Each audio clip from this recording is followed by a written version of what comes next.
ሰላም ኩላትኩም ኣብዛ ዘለኹም ሎም ማዓንቲካ ራብዓይ ክፋል ሒዘ መፅእ ኣለኹም ሎሚ ንሪኦ ሪፍሌክሲቭ ፕሮናውን ኣንፀባራቒ ክንዲ ስም ዝብል ማለት እዩ ቁፅሪ 1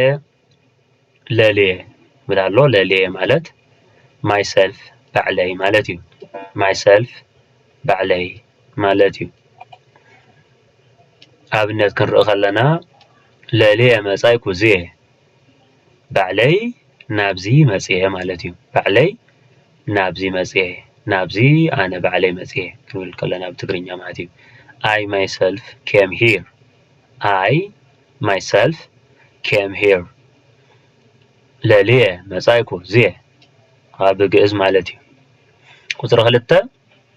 ለሊነ ለሊነ ማለት ባዕልና ማለት እዩ ourselves ክንብል ከለና በትግርኛ ባዕልና ወይ ከዓ ባዕላትና ማለት እዩ ኤግዛምፕል ክንርኢ ከለና ለሊነ መፃኢነ ዝየ ለሊነ መፃኢነ ዝየ we ourselves came here ባዕልና ወይ ባዕላትና ንሕና ባዕላትና ናብዚ መፂእና ክንብል ከለና ማለት እዩ ለሊከ ማለት ባዕልኻ ማለት እዩ yourself example ለሊከ መፃይከ ዝየ ለሊከ መፃይከ ዝየ you yourself came here ንስኻ ባዕልኻ ናብዚ መፂኻ ቁፅሪ 4 ለሊክሙ yourselves ባዕላትኩም ባዕልኹም ወይ ከዓ ባዕላትኩም ማለት እዩ ኤግዛምፕል ክንርኢ ከለና ለሊክሙ መፃይክሙ ዝየ ባዕልኻትኩም ንስኻትኩም ባዕልኹም መፂኹም ማለት እዩ you yourselves came here ማለት እዩ ቁፅሪ 5 ለሊኪ yourself ባዕልኺ ማለት እዩ ኤግዛምፕል ለሊኪ መፃይኪ ዝየ you yourself came here ንስኺ ባዕልኺ ናብዚ መፂእኺ ማለት እዩ ቁፅሪ 6 ለሊክን yourselves ባዕልኽን ባዕላትክን ማለት እዩ ኤግዛምፕል ለሊክን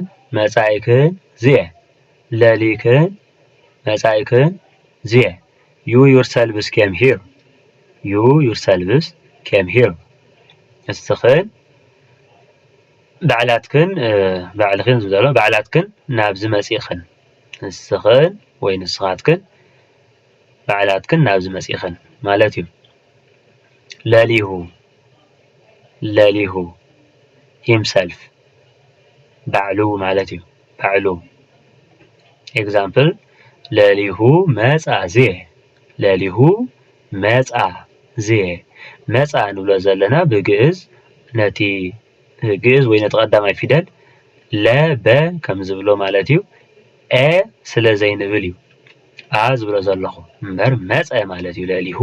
መፀ ዝየ ማለት እዩ ግን ስለ እንብሎ ኣብ ግእዝ መፃ እንብል ኣለና ኣብዚ he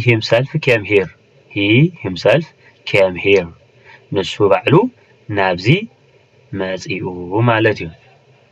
ለሊሆሙ ባዕላቶም ወይ ከዓ ባዕሎም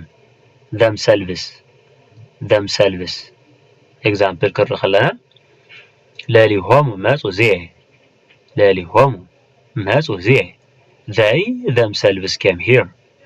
they themselves came here ንሳቶም ባዕሎም ናብዚ መፂኦም ቁፅሪ 9 ለሊሃ herself ባዕላ ማለት እዩ ለሊሃ ኤግዛምፕል ክንርኢ ከለና ለሊሃ መፃት ዝየ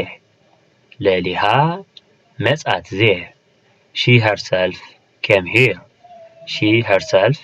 came here ንሳ ባዕላ ናብዚ መፂኣ ቁፅሪ 10 ለሊሆን ማለት themselves ባዕላተን ወይ ከዓ ባዕለን ኤግዛምፕል ለሊሆን መፃ ዝየ زأزيا ناي لليهون كا اترابعيتي مالتي they themselves came here نساتن بعلن نابز مسيان